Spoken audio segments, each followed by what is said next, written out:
안녕하세요. 저는 고려대학교 한창수입니다. 정신과 의사고요. 지금 고려대학교에서 가리키는 일, 연구하는 일, 그리고 글 쓰는 일 이런 것들을 하고 있습니다. 코로나가 처음 시작될 때는 사람들이 그냥 조금 가볍게 생각을 했던 것 같아요. 잠시 좀 쉬자. 근데 이제 이게 장기화되다 보니까 아이들은 어딜 가지 않아요. 자기 방 안에만 있으니까 굉장히 예민해지고 사회생활의 경험이 축소되면서 인터넷 그리고 TV나 OTT 이런 거에만 빠져드는 일이 벌어지게 됐고요. 엄마하고 아빠들은 예전에 비해서 너무 오래 붙어 있어요. 그러다 보니까 많이 부딪히게 됐어요. 다들 짜증이 나기 시작을 하고 그게 길어지면 이제 우울해지거나 분노에 차지게 돼서 동료들 간에도 각박해지기 시작을 했어요. 집안에서는 식구들끼리 서로 짜증을 내고 사회에서는 동료들끼리 또는 길거리에서 마주치던 사람들끼리도 서로 좀 가시돋친 사람들처럼 사는 삶을 살기 시작을 했죠. 그래서 코로나 이후의 사회를 한마디로 얘기를 하라 그러면 무기력해지면서 예민해진 사회라고 정의를 할 수 있을 것 같아요. 무기력이라는 거는 일종의 증상이에요. 무기력이라는 진단은 없어요. 근데 그 무기력 증상이 불안장애를 가진 분들한테도 있고 우울장애를 가진 분들한테도 있는 거죠. 그래서 어떻게 생각하면 무기력이라는 증상이 훨씬 더 큰 범위에 광범위하게 이 사회에 퍼져 있고 이제 그 증상이 심해지고 그것 때문에 일상생활을 못하게 되고 내 생각과 내 감정을 지배하게 되면 그때 이제 우울증이나 불안장애 또 연세 드신 분들은 이제 화병 이렇게 진단을 받게 되는 거라고 할 수 있죠.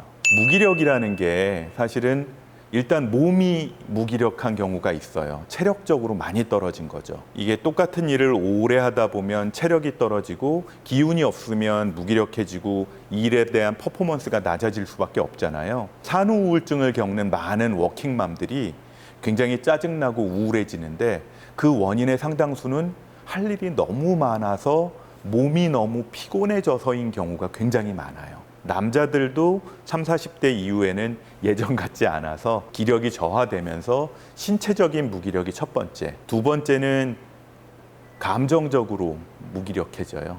감정적으로 무기력해진다는 얘기는 뭐냐 하면 처음 출근할 때 생각을 해보세요. 나 이 직장에 출근해서 웬만한 어려움은 다 이겨내리라고 생각하고 출근을 하잖아요. 그리고 그 윗분들, 우리 팀장님이 잔소리하는 것쯤은 그래 이건 내가 예상했어 라고 이제 살아가는데 그런 시간이 오래되면 그리고 똑같은 일이 반복이 되면 이제 감정적으로 저항하는 힘도 자꾸 줄어들어요. 넵 주의하겠습니다. 이걸 한 수천 번쯤 반복을 해보면 그 다음엔 그래 뭐 맘대로 해라. 뭐 다면적 평가 맘대로 해라. 이러면서 감정적으로도 놔버리는 현상이 이뤄집니다. 감정적으로 대면대면해지고 이제 마치 내가 아닌 것처럼 나를 바라보는 거죠. 저건 그래. 아유 또 저런 상황이 벌어졌네. 스스로에 대해서 냉소적이 되는 거죠. 출퇴근하는 기계가 된 것처럼 된 느낌. 이게 감정적인 무기력인 거고요. 마지막 하나는 이제 사고의 무기력이 돼. 생각조차 무기력해져요. 미래에 대한 희망도 별로 없어요. 이 일하면서 나한테 어떤 영향을 줄지에 대한 생각 자체가 잘 안 들어요. 그냥 재미없어. 사고의 무기력도 생기는 거죠. 이 세 가지의 무기력 증상이 오래되다 보면 이제 소위 말하는 번아웃이 되고요. 더 심해지면 우울증에 빠지고 우울증이 되기 전에 아직도 기력이 남아있는 사람들은 심한 불안 증상, 왜냐하면 내가 이걸 이겨내고 뭔가를 해야 되니까 심한 불안 증상에 빠졌다가 공황장애에 빠지기도 하게 된답니다. 체력 관리를 가장 먼저 해야 되고요. 그리고 두 번째는 내가 하고 있는 일의 과연 어디까지 해야 되는지 내일의 업무 한계를 정하라고 얘기를 합니다. 무기력에 빠지는 사람들, 특히 젊은 분들의 대부분은요. 내가 능력은 이만큼인데 실제 들어오면 맡겨지는 일도 그렇고 내 마음에도 이만큼은 할 수 있다고 생각하고 일을 시작을 하거든요. 근데 그러다 보면 기력이 점점 떨어지고 그럼에도 불구하고 내일은 100%를 해내야 되니까 숨 막히죠. 무기력 상태는 그렇거든요. 그럴 때는 업무의 한계를 정해야 돼요. 내가 할 수 있는 건 여기까지다. 그게 넘어간다면 주변 동료나 팀장들한테 내일은 여기까지야. 인력을 보강하시든지 업무를 재조정해야 된다라고 얘기를 하고요. 두 번째는 인간관계를 재조정하라고 말씀을 드려요. 사실은 우리가 직장에 모인 이유는 있는 동안에는 친하게 지내지만 직장에서 나한테 주어진 업무, 우리 팀에 주어진 업무를 잘 하기 위해서 직장에 모인 거거든요. 근데 인간관계에 매몰되다 보면 어떤 사람한테 너무 기대했다가 상처를 너무 많이 입게 되죠. 굿모닝, I'm fine and thank you.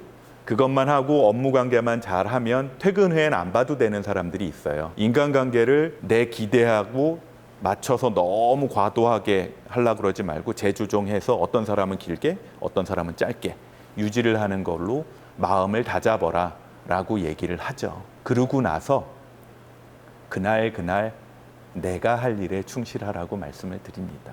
체력 관리를 해라, 마음 관리를 하는데 그러기 위해서 인간관계 정리를 해라, 그리고 업무 한계를 정하라, 그리고 마지막으로 오늘 할 일에 충실해라 라는 말씀을 드립니다. 저는 뭐 그냥 제가 피우는 게으름은 정상적인 게으름이라고 생각을 해요.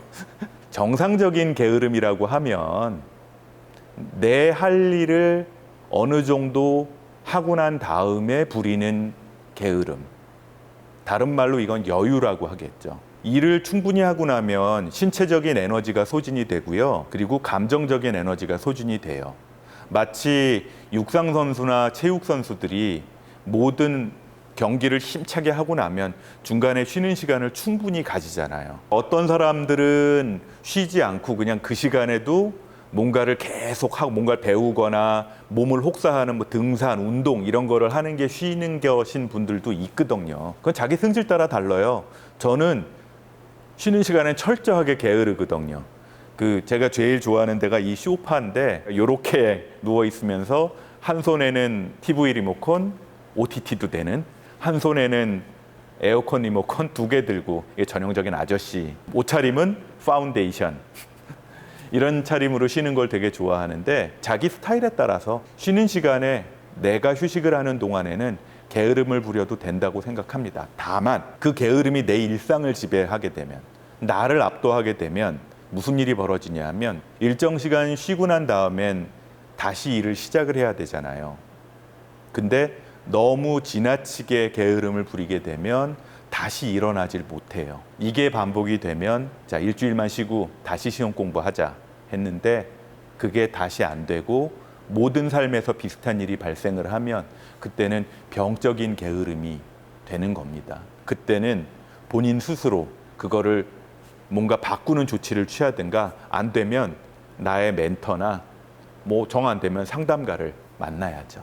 열심히 일하던 사람들은 정작 쉬는 시간을 줘도 그냥 멍하니 아무것도 안 하고 있다가 잠이나 좀 자고 다시 나오는 경우 많아요. 그냥 밀린 집안 청소나 조금 하고 온 경우들이 되게 많거든요. 쉬는 시간도 나름 계획을 하는 게 어떨까 싶어요. 여기서 중요한 거는 첫 번째 조건, 내가 원래 업무 시간에 하던 일하고는 조금 다른 일. 뭐가 중요하냐면 정신적으로는 사고의 전환을 할 수 있는 다른 일을 택해서 쉬라 라고 얘기를 합니다. 앉아가지고 책상에서 주로 일을 하는 사람들이라면 몸을 쓰는 일, 이런 것들을 하고, 주로 머리를 쓰는 일이라면 몸을 쓰거나, 글을 쓰는 사람들이라면 음악을 듣거나 영화를 보거나, 입 꼭 다물고 아무도 안 만나고 하는 일이라면 되도록이면 사람들하고 어울리는 일, 하다못해 시장이라도 좀 가서 한 바퀴 돌고, 사람을 좋아하는 사람들은 사람을 만나러 가고,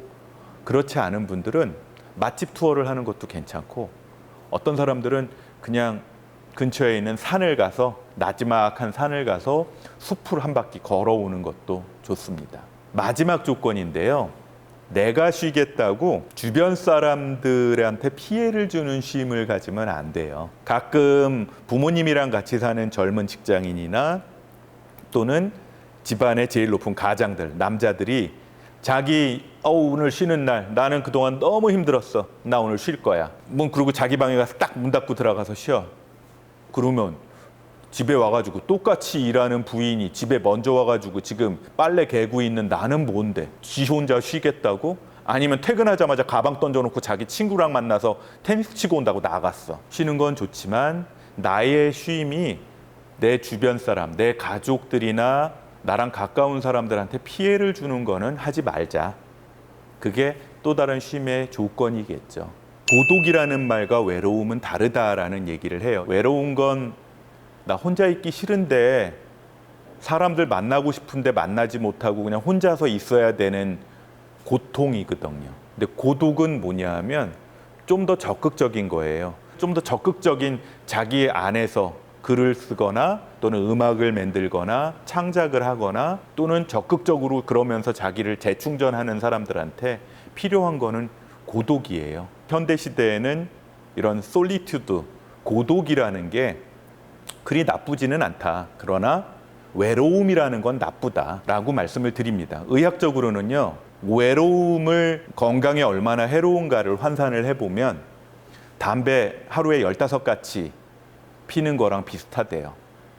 그리고 알코올 중독된 거랑도 비슷하다고 합니다. 건강에 그만큼 해롭대요. 심장병도 잘 생기고 성인병, 당뇨병이나 고혈압 같은 것도 많이 생기고 그렇기 때문에 자꾸 사람들 알고 연결성을 유지할 수 있게 해야 된다라고 주장을 합니다. 그래서 요새 메타버스라는 게 많이 발달했잖아요. 이제 그런 것들도 앞으로 많은 인간관계를 대치하는 연결성을 대치하는 역할을 하겠죠. 근데 다만 아직은 그 메타버스의 환경이라는 게 카메라를 매개로 하거나 그림을 매개로 하는 경우가 많아서 얼굴을 마주보고 우리가 눈빛을 교환하는 것으로 인한 어떤 연결성을 대체하지는 못하는 것 같아요. 그래서 어디까지나 메타버스를 통한 연결성은 보조적인 도구다라는 것을 전제로 해서 본인이 적극적으로 선택한 고독은 괜찮다. 그 시간에 뭘 해라. 마음을 키우든지 취미 활동을 하든지.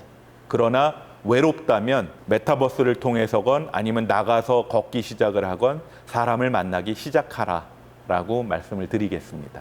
무기력이 오래 쌓이면요, 기운이 빠져서 자기연민에 빠지는 경우가 많습니다. 자기연민에 빠지면 연민이라는 단어의 속성상 한없이 너그러워지거든요. 나는 지금 힘드니까 좀 쉬어도 돼.